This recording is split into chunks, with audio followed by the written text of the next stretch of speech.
Now,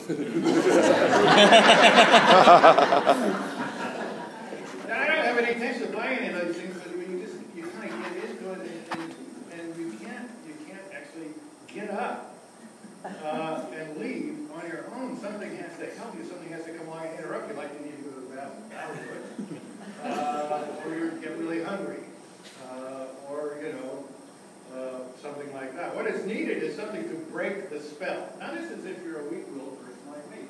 That is, if you're a procrastinator, that means by definition you find yourself deciding this is the best thing to do and doing that. That's weakness of will. Strength of will is you decide this is the thing to do and you do it. I've known people like that. They find people like me very mysterious. I used to write books with a guy named John Barwise, and he had this very peculiar approach to work.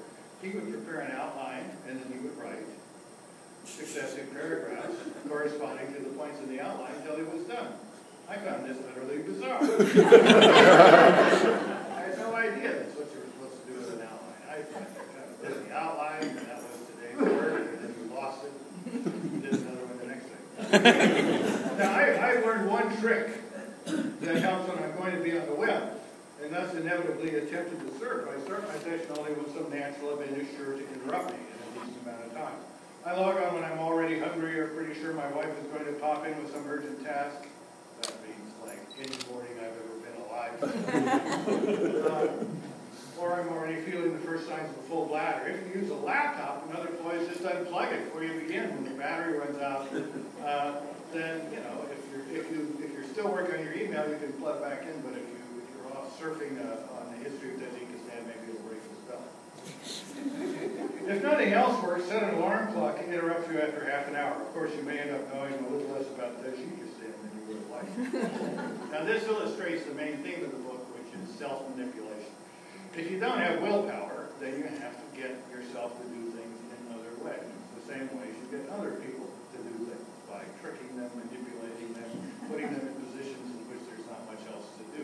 And your earlier self can do that for your later self. That's really what an alarm clock is, right? Most of us don't need the alarm clock to wake up. We need the alarm clock to create a disturbance that gets us out of bed and turn it off. And who decides that we should get out of bed and turn it off? Not us at the time we're doing it, but us earlier, the night before. So you need to get in the habit of thinking immersively about your future procrastinating self and putting little traps in the way of that guy. To-do lists help, to-don't lists help. That is, I watch When Harry Met Sally. I think, gosh, that was a fun movie. I'd forgotten about that. Meg Ryan, all those great movies that she was in. And then I know that tomorrow morning, the first thing I do, unless I write a little note, don't do it, is surf the web and look at Meg Ryan, right? She was married to Dennis Quaid. Now, who was Dennis Quaid? Was he that ugly one or that good looking? Well, I better go to Wikipedia and see what it says about Dennis Quaid. Oh, he was the good looking one. Well, that's not so surprising. And isn't this interesting? His uncle was Gene Autry. Remember Tumbling Tumbleweed? I wonder if you can get that on iTunes. So I know the night before that the guy who wakes up in the morning, unless he's inhibited in some way, is going to just go off down this rat hole and end up buying Tumbling Tumbleweeds from iTunes. So you need to-do lists and to-do lists. Self-manipulation and all sorts of things. So I've talked about 20 minutes. Isn't that about right? Now I should go to questions and then you can buy books. But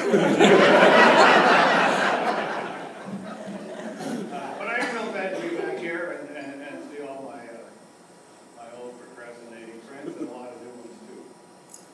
So, any questions or comments? Yes, sir. Semi-serious. Is what advantage of procrastinating just avoiding doing stupid things? Yes, the procrastination has many advantages.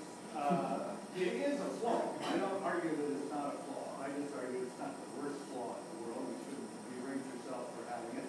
And it does have some advantages because often the thing that you don't do, you turn out not to have to do. Your boss changes his mind about what she wants you to do. Or the thing that you didn't do, you ended up doing at the last minute, and it didn't take nearly as long as you would have waited to do it if you had been procrastinating.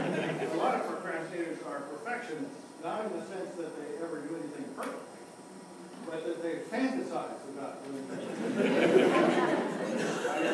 Pat says, will you give a talk at Rotary? Oh, of course, I'd love to go back to my old Rotary Club and give a talk. Let's see, shouldn't just give that talk I've been giving at the bookstores where I read from my book. I should prepare something original, something that will just bowl them over, make them all go home sobbing that I can still come to Rotary. Friday at 5. Okay, now I've set the bar very high. Then I look at that high bar and say, well, I can't do that now. So you kind of have this fantasy of doing this wonderful job at something, and then it scares you. And procrastination comes along at the last minute. Say, well, I guess I can't do that, but I can just give the same talk I give. And it works out fine. So what you need to get in the habit of doing is what I call the triage. When you first given a task, you make yourself go through this operation thinking, now wait a minute, how important is what I wrote? It's pretty important. Enough to spend a week writing a 20-minute talk? No, not that important. Will it make much difference if you give a talk you given before or give something new? No, they won't know. Unless I tell them no. Why would I be stupid enough to do that? So yeah, procrastination sometimes leads to good results. The main thing in a procrastinator, the main thing you have to watch out for is not being irritating. Because a lot of procrastinators do that because the way they deal with themselves is they convince themselves that the stuff they're working on instead of what they're supposed to be working on must be more important than what they're working on. So this happens a lot in the academy. Van Horn. He doesn't do this. I mean, he knows it. Well, why aren't your grades in on time? Well, because I'm writing this paper about Kant's reply to, Schiller on the issue of, Estonian independence. Well, I didn't even know Kant had a position. He knew about Estonia.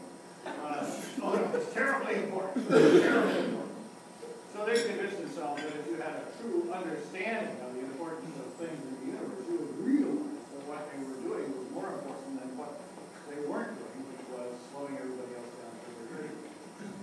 Now, this really is irritating and stupid. So don't do that.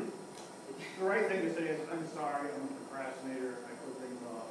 It's a terrible habit. I'm so sorry, I didn't do what you need to do. I will get them in, probably on time, maybe not. But I feel so bad. Then they'll say, oh, Gary, that's okay. I mean, you get a lot done.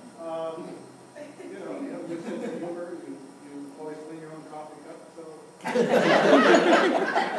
nobody's perfect. So you have to be careful not to be irritated. Maybe that's another book. I'm not sure. Yes. I'm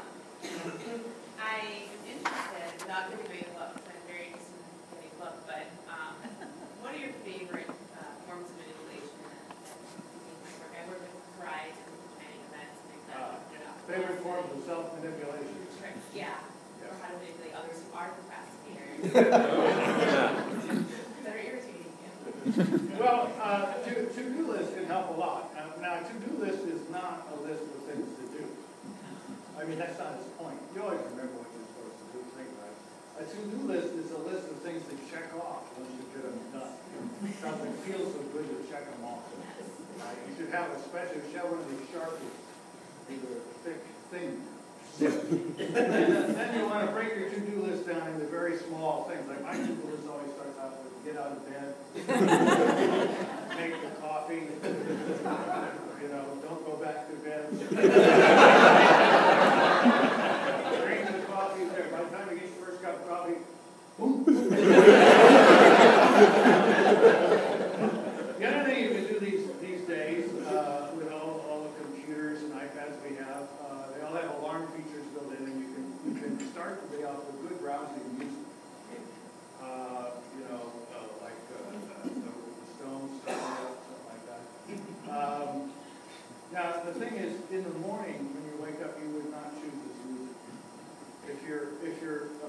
procrastinate, you probably have a little problem with depression. So if I chose my music in the morning, it would probably be Johnny Cash singing Hurt.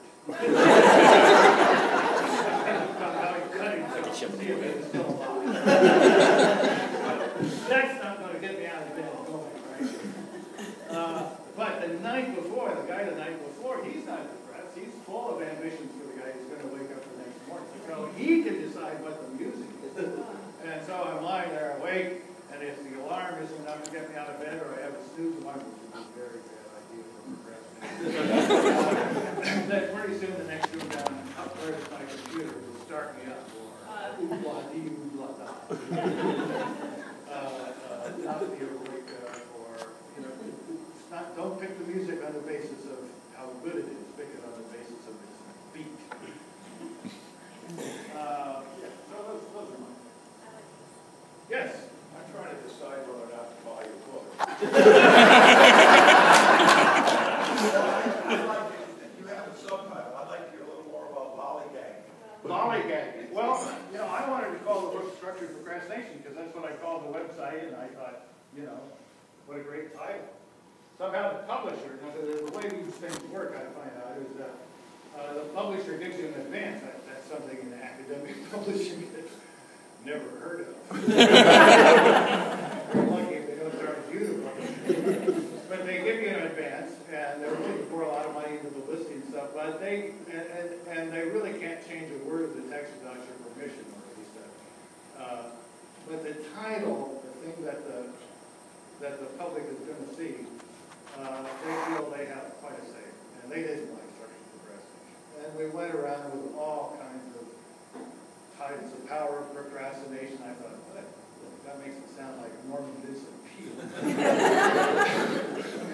But finally they came up with The Art of Procrastination, which I thought sounded a little serious, but then the subtitle, A Guide to Effective Dawdling, Lollygagging, and Postponing. And the one thing that's been remarked on everywhere I've talked about the book is the wonderful word lollygagging, which was not my invention. Some copy editor or ad person at Workman came up with that. What is it to lollygag? I don't know. It's just such a great word. Now, of course, I think you're partly responsible for this book because it seems to me that it was either you or Sweeney I was the go-to guy for a while there at Rotary when the speaker backed out at the last minute. I said, well, you just tell me in the morning when I come in that I'm going to talk, I can give you 20 minutes of something. So as backup, I wrote some of these short essays. So a lot of the chapters in this book first were heard or dozed through at